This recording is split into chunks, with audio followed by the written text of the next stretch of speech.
Vida, morte é de suprema importância. Tempo rapidamente se esvai, oportunidade se perde. Cada um e cada uma de nós deve esforçar-se por despertar. Cuidado, não desperdice essa vida.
Boa noite a todos, a todas.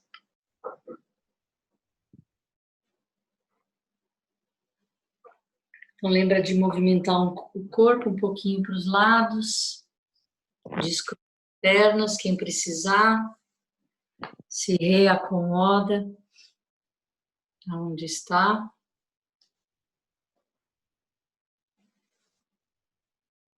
E espero que vocês estejam bem. Como eu falei ontem, o gostinho da Joko Beck para vocês ontem do livro Nada de Especial, Vivendo Zen. Mas eu vou ler para vocês o Sempre Zen, que também é um livro dela. Lembrando que ela nunca escreveu um livro, né? Então esse livro é um apanhado de palestras que ela deu.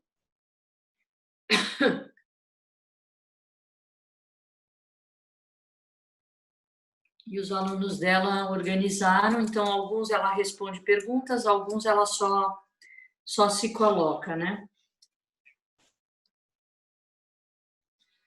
Os trechos seguintes são versões revisadas de palestras cujo direito de reprodução pertence ao Zen Center de Los Angeles e foram reimpressos com autorização do mesmo. O início da prática Zen, a prática do momento presente, a prática nas relações, sofrimento verdadeiro e sofrimento falso, fechar a porta, aspiração e expectativa.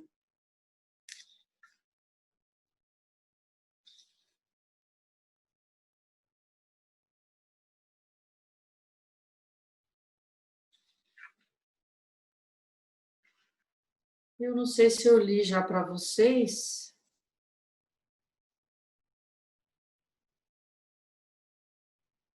Eu vou ler o prefácio. Eu acho que eu nunca li o prefácio, acho que eu começava direto do livro. Uma vida bem-sucedida significa o bom funcionamento no amor e no trabalho, declarou Sigmund Freud. No entanto, a maior parte dos ensinamentos Zen deriva de uma tradição monástica bastante afastada do mundo comum, do amor romântico e sexual, da vida familiar e doméstica, das ocupações e carreiras profissionais. Poucos estudiosos ocidentais do Zen vivem isolados, em comunidades monásticas tradicionais. A maioria dos demais interessados preocupa-se com as mesmas coisas que os outros: criar ou encerrar um relacionamento, trocar fraldas, negociar uma dúvida, buscar uma promoção no emprego. Mas os centros Zen, que recebem esses estudiosos, costumam conservar uma áurea de peculiaridade e distanciamento esotérico. Mantos negros, cabeças raspadas, rituais monásticos tradicionais acabam reforçando a impressão de que o Zen ser uma alternativa exótica à vida comum, em vez de uma vida comum em si, só que vivida com mais plenitude. Por terem nascido no monasticismo, as imagens e as experiências do Zen clássico, os professores que receberam da mesma maneira um treino clássico nem sempre conseguem falar do Zen de um modo que atinja as questões da vida de todo dia, que afetam os alunos ocidentais do século XX. Assim, talvez, estejam inadvertidamente encorajando uma atitude escapista diante de seus problemas, uma fuga dos transtornos da vida real sob o disfarce de se estar em busca de experiências especiais e soberbas. Para que o Zen se integre à cultura ocidental, precisa de uma linguagem ocidental. Corte a madeira e carregue água. Deve, de alguma maneira, tornar-se. Faça amor, dirija com cuidado. Contudo, enquanto as pessoas buscam despertar para si mesmas e para suas vidas, como elas são, para a imediaticidade deste momento presente, emergirá o espírito do Zen. Numa tranquila rua transversal de um subúrbio, numa casinha simples e despretensiosa, precisamente esse silencioso despertar e florescer está acontecendo. O trabalho em cima de relações humanas comuns, o destrinchar de dilemas relativos aos assuntos profissionais e às ambições materiais. Como trazer o Zen para o amor e o trabalho? É o cerne de um Zen surpreendentemente puro e cheio de vida, ensinado por Charlotte Jokubeck. Jokubeck é uma americana Zen original. Nascida em Nova Jersey, educada em escolas públicas e no Conservatório de Música de Oberlin, Joko, então Charlotte, casou-se e começou a criar sua família. Quando o casamento se desfez, ela sustentou a si e aos 4 filhos como professora, secretária e depois assistente administrativa de um grande departamento de uma universidade.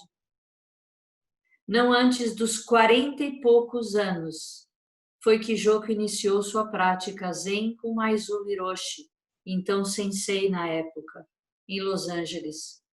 E mais tarde com Yasutani Roshi e Osoen Roshi.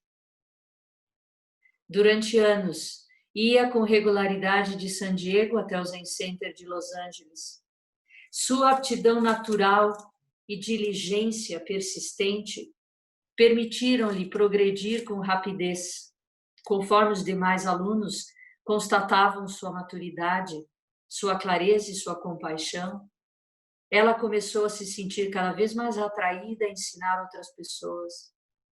Joko terminou sendo indicada como a terceira herdeira do Dharma de Maizumi Roshi e, em 1983, mudou-se para o Zen Center de San Diego, onde mora e leciona nos dias de hoje. Como uma mulher americana cuja vida estava bastante consolidada antes de começar a praticar, Joko estava livre dos tropeços e impedimentos patriarcais do Zen japonês tradicional. Isenta de pretensões ou vaidade, ela leciona uma forma de Zen que manifesta o antigo princípio de Chado Vuchi, nada especial. Depois de ter se mudado para San Diego, ela não raspa mais a cabeça e poucas vezes veste mantos ou usa seus títulos. Ela e seus alunos estão desenvolvendo um Zen americano nativo que, embora rigoroso e disciplinado, está adaptado a temperamentos e modo de vida ocidentais. Os pronunciamentos do Dharma de Joko são modelos de uma simplicidade incisiva e de um senso comum perspicaz. Sua própria existência de lutas e crescimento e seus muitos anos de compaixão sensata em resposta aos traumas e às confusões de seus alunos originaram nela tanto uma espantosa capacidade de insight como a presença pedagógica de frases hábeis e imagens ricas. Seu ensinamento é bastante pragmático, menos voltado para a busca concentrada de experiências peculiares e mais dedicado ao desenvolvimento da compreensão relativa à totalidade da vida. Claramente ciente de que uma abertura espiritual intensa, induzida de modo artificial, não assegura uma vida organizada e compadecida e, inclusive, pode ser prejudicial, Joko mantém uma distância cética em relação a todos os esforços musculares de superação das próprias resistências e diante de todos os atalhos para a salvação. Ela prefere um desenvolvimento mais lento, saudável e responsável da personalidade como um todo, no qual os obstáculos psicológicos são confrontados em vez de ignorados.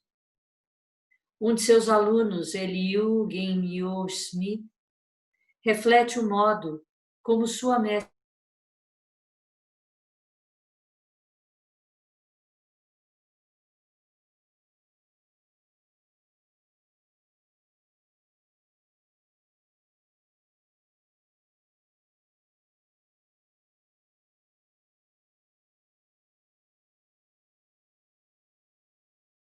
da mente, tornando-a uma espécie de muro de ferro, e perfurar seu cerco com o nosso poder de concentração, abrimos-nos para tais vivências. Desenvolvemos nossa percepção conscientes do que está ocorrendo a cada momento, de quais pensamentos estão surgindo e passando, de quais emoções estamos sentindo e assim por diante. Em vez de uma concentração de foco estreito, a nossa é uma conscientização extensa. O foco consiste em tornarmos-nos mais conscientes e despertos para o que está ocorrendo dentro e fora. No sentar, sentimos o que é e permitimos que isso prossiga sem tentar contê-lo, analisá-lo ou afastá-lo. Quanto mais enxergamos com nitidez a natureza de nossas sensações, nossas emoções e nossos pensamentos, mais seremos capazes de enxergar naturalmente através deles. Essa foi a descrição do aluno dela. Agindo a partir de uma noção de igualdade, Joko considera-se mais uma guia do que um guru, recusando-se a ser posto em qualquer pedestal. Em vez disso, partilha as próprias dificuldades existenciais, criando dessa forma um ambiente de trocas que fortalece em seus alunos a capacidade de buscar pelo seu próprio caminho. Os trechos aqui incluídos são versões editadas de conversas informais gravadas durante retiros para meditação intensiva, ou durante as práticas regulares das manhãs de sábado.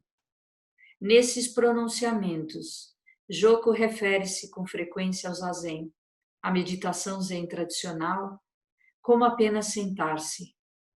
Sangha é o termo budista para a congregação ou a comunidade de pessoas que praticam em conjunto.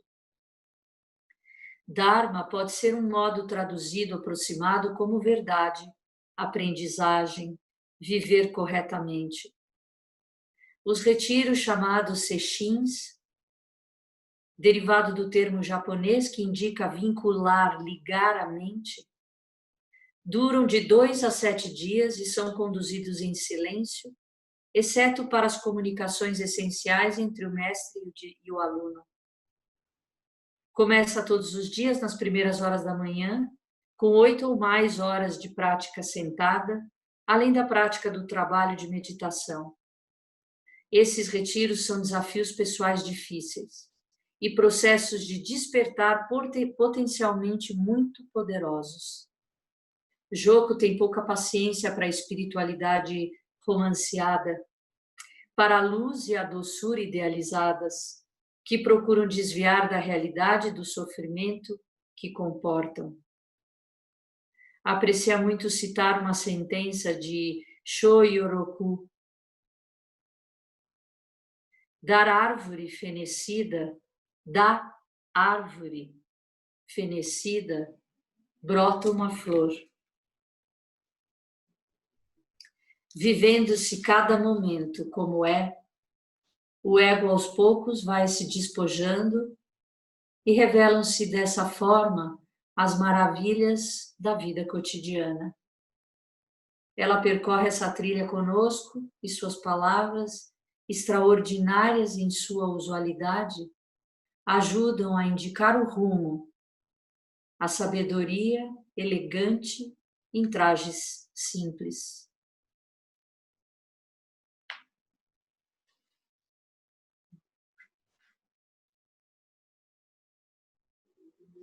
Não sei quem escreveu, mas falou tudo, né? Falou muito bem dela, do que ela representou, do que ela significou, a forma, né, dela conduzir as práticas, assim, realmente essa elegante simplicidade, né, do Zen que ela traz é muito forte. Eu acho que para mim é muitas vezes inigualável a forma como ela acessa alguns assuntos, como ela toca.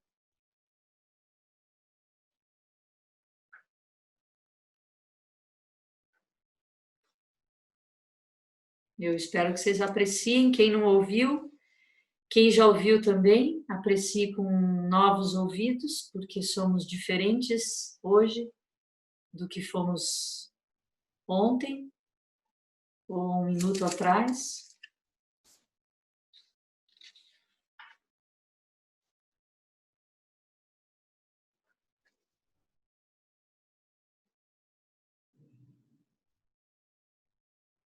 E amanhã a gente começa o primeiro capítulo inicial, que é iniciando a prática do Zen.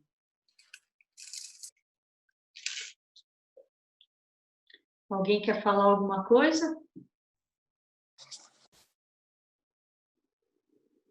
Se quiser, abre o microfone.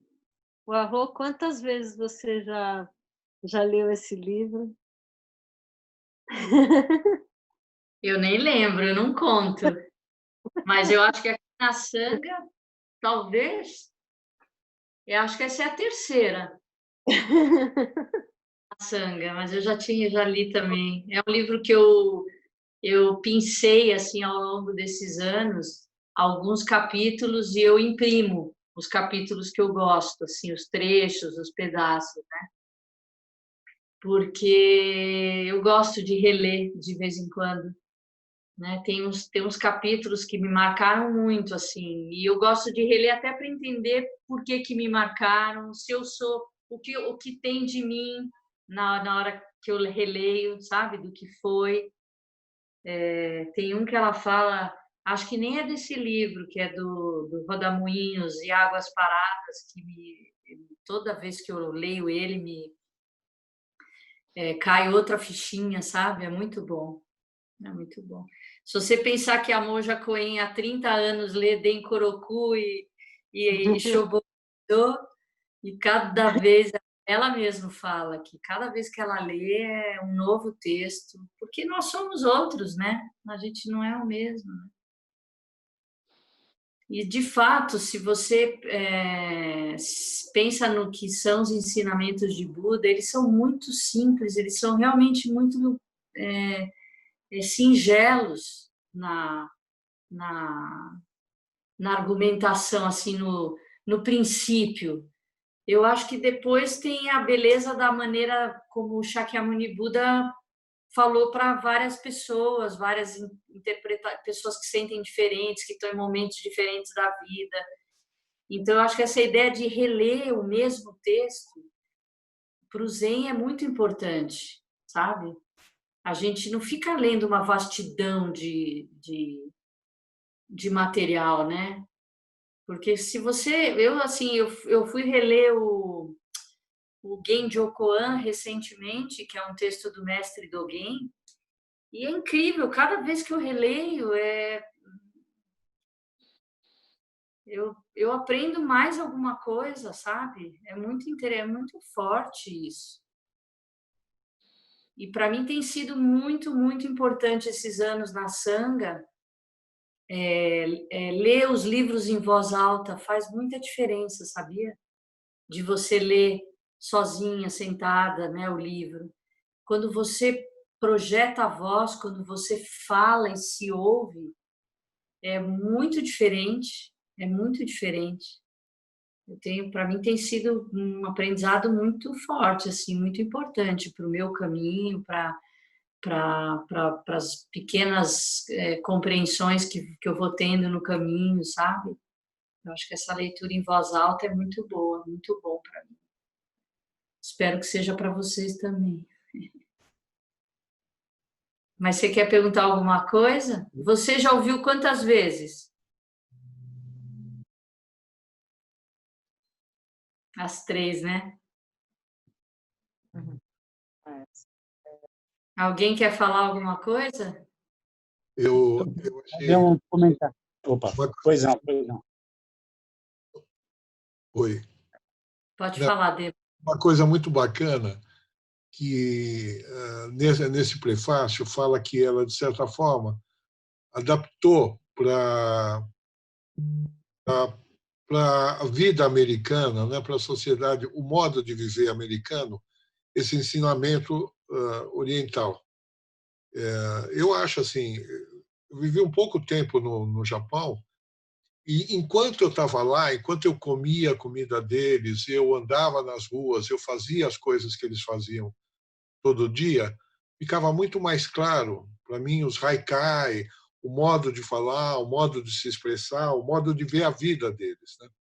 Agora, quando você volta para o Brasil, não volta aqui para a América do Sul, né, América do Norte, às vezes, né, nas leituras que a gente tem de textos budistas japoneses ou chineses, né, tem algumas coisas que demora para a gente pegar o verdadeiro significado.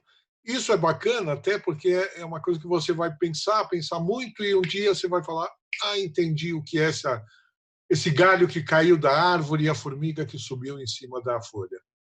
Mas é muito bom que haja essa adaptação à sociedade que a gente está saindo. Não estou dizendo sociedade ocidental, mas se eu sou brasileiro, eu saio aqui, eu como banana, a temperatura está mais quente, o cara na feira grita, o sujeito fala alto no bar, eu tenho toda... Não é isso que a gente pode chamar de cultura ou não, mas é a realidade que eu vejo. Então, quando as palavras estão mais adaptadas ao que eu estou ouvindo, fica mais fácil entender.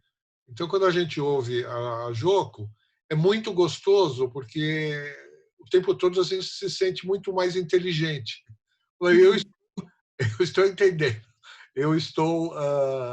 Eu saquei o que eles falaram, né? A gente vem de uma série de textos difíceis, né, que foram os contos, né, que são gostosos, mas eles são do entendimento que exigem um super esforço e um pensamento depois. E a Joko, eu sei que é sempre um prazer a gente ouvir, né? Então, é isso. Eu acho que o prefácio pegou bem essa coisa de falar um pouco mais a nossa língua, embora seja a mesma coisa, embora nós sejamos iguais em qualquer parte do mundo. Né? Isso aí. Muito bom. Breno, Sensei. você quer falar?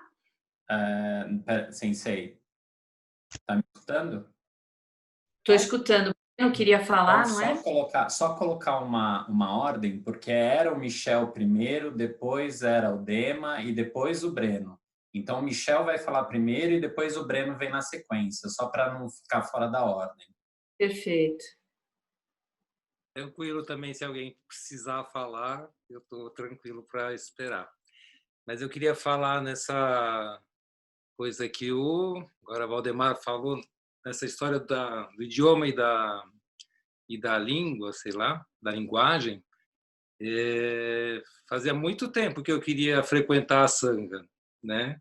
O Arroz sabe que eu marquei algumas vezes, me comprometi, eu quis algumas vezes, e estavam sendo muito legal essas últimas, acho que 3 semanas, que eu tenho vindo quase todos os dias, e parece que o idioma realmente é esse aí, eu me sinto bem aqui. Quando eu não consigo vir, ou quando está chegando a hora eu quero chegar logo, e a gente ter trabalhado o texto do Construir a Sangha, eu queria contar que eu me senti construindo esse lugar aí, junto com as pessoas que estão aí e eu aqui, né? Dentro disso que não é novo esse tipo de meditação, eu já tinha feito retiro, mas contigo é novo, né? Apesar de te conhecer faz tantos anos. E aí teve uma hora que me ressaltou na leitura o termo do devagar.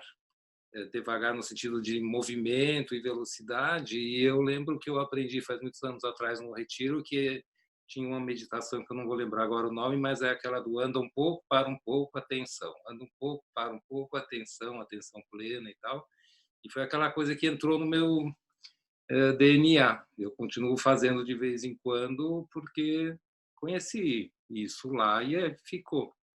E aí me veio uma frase recente, assim, de alguns meses atrás, que é uma música que fala ando devagar porque já tive pressa, né? E um dia me caiu aqui, assim, a ficha, e acho que tem a ver com a Sangha, que é ando devagar porque tenho pressa, não é porque já tive pressa. Essa pressa saudável, do quero andar. Se eu andar rápido, muitas vezes eu vou andar em círculos, eu vou ter que voltar, tá tudo certo também. Mas essa coisa do devagar ando devagar porque tenho pressa. Então, queria compartilhar isso aí com Muito você. bem. Faz o sentido da plena atenção e da prontidão, né, que o Zen traz, né? Tenho pressa no sentido de que vou fazer, tenho que fazer, né? Breno, agora? Oi. Então, é uma coisa até da minha fantasia aqui. Você citou há pouco que as coisas são efêmeras, né? Fugazes, né? E aí, na minha fantasia aqui, eu pensei no Heráclito, né? Quando ele diz que nunca nos banhamos no mesmo rio, não é verdade? Ele Sim. faz essa afirmação, que amanhã o rio será outro e eu também serei outro. Né? Com isso eu pensei, lá atrás o Heráclito já tinha uma coisa do budismo e ele não sabia disso, né? Ele já tem essa lógica, essa visão de mundo, né? Visão de mundo tão bonita que é do budismo, né? Muito bonita e muito inteligente, muito. É isso. É uma fantasia apenas minha aqui. Não, muito bom, muito bem lembrado, porque a gente fica achando que a fala que a gente ouve muito assim, eu sempre fui assim, né? Eu sempre fiz assim, eu sempre fui assim, e não, né? A gente é processo, nós somos processo o tempo inteiro, né? Não tem uma água que passa no rio de novo, no mesmo lugar. Por que com a gente seria diferente se nós somos essa natureza, né, em transformação? Eu vi até comentei ontem, eu vi há um tempo atrás um pequeno vídeo no Face de um praticante, acho que no Canadá, e que eu já falei, o pessoal da Sangha já deve estar cansado de ouvir, mas é porque eu achei bom isso. Ele dizia que as pessoas vem o budismo, a fala do budismo sobre o desapego, achando que o budismo prega o desapego só de coisas materiais, né? Como ponto mais importante, e não é. O desapego mais importante é das ideias fixas, é dessa ideia de que hoje é igual a ontem, toda segunda-feira é igual, não é igual, todo dia é um dia novo, novinho, que jamais aconteceu e também não vai se repetir, né? Por isso a gente tem pressa, né? Então, eu acho que essa ideia, eu fico com ela muito em mim, direto, sobre essa ideia de me abrir mão dessas ideias. Eu penso assim, eu acho assim. Fica tão melhor quando a gente abre mão, sabe? Mas é tão difícil, porque a gente constrói as nossas... sei lá, a gente constrói o nosso ambiente para também se proteger, para traçar reflexões, e de repente fica difícil abrir mão, né? Mas o treino do Zen é abrir mão, é tirar o apoio, né? O caminho do Zen é não deixar que você se encoste em nada. Por isso a gente senta em zazen sem encostar, mesmo na cadeira. A gente não usa o encosto para cortar essa ideia de que eu me encosto em alguma coisa. Tem algo na qual eu posso depositar o meu sucesso e o meu fracasso? Não. Isso depende de mim, né? Eu me autossustento, eu me suporto na minha estrutura, na minha coluna, na minha condição, sabendo que eu não estou separado dos outros, né? Que não tem um eu separado, né? É uma maravilha, né? Não tem fim. Tudo que a gente pode pensar sobre, falar sobre e experimentar, não tem fim, não tem fim. Só uma coisinha. Às vezes penso que até a nossa dor e nosso sofrimento, muitas vezes se torna um vício. Se torna um vício. Sim. É difícil. Até a dor se torna algo que seja um vício mesmo. Se torna... É porque às vezes é o que a gente conhece, é ruim, Conhece, mas eu conheço, né? Hum. Então também não quero abrir mão, porque é onde eu me sustento, mesmo que seja ruim, né? Mesmo que não seja bom. Triste isso, né? Sim. É. A mente humana é brilhante.